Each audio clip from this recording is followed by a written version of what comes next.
बैठतौ लगनिया टूटतौ पारनमा तपी लाई दी हो पानिया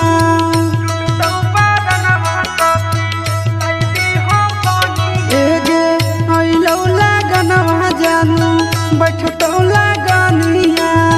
टूटतौ पारनमा तपी लाई दी हो पानिया तले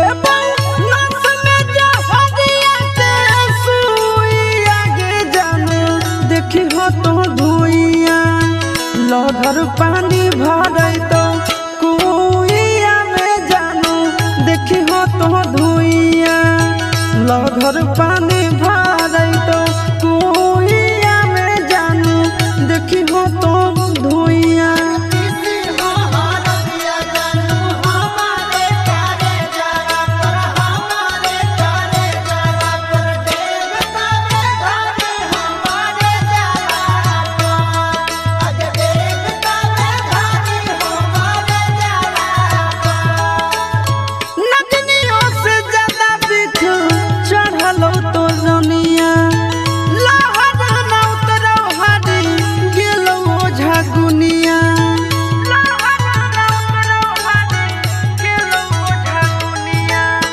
नगनियों से ज्यादा दिख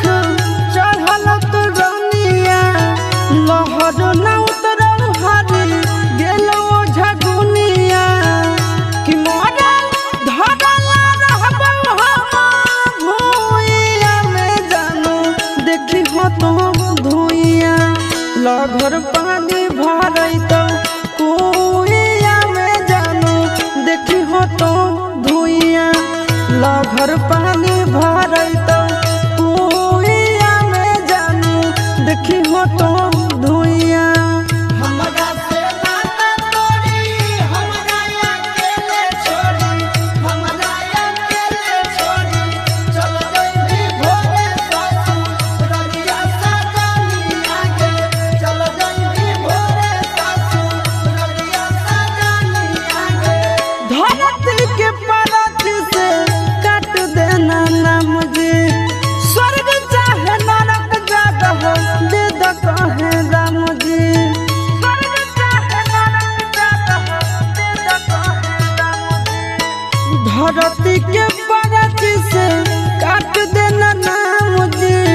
स्वर्ग चाहे नरक जगह दे द कहे राम जी क्यों जाइत चिट्टुआ सुसपुरा बाइया में जानू देखी हो तो धुइया लहर पानी भरई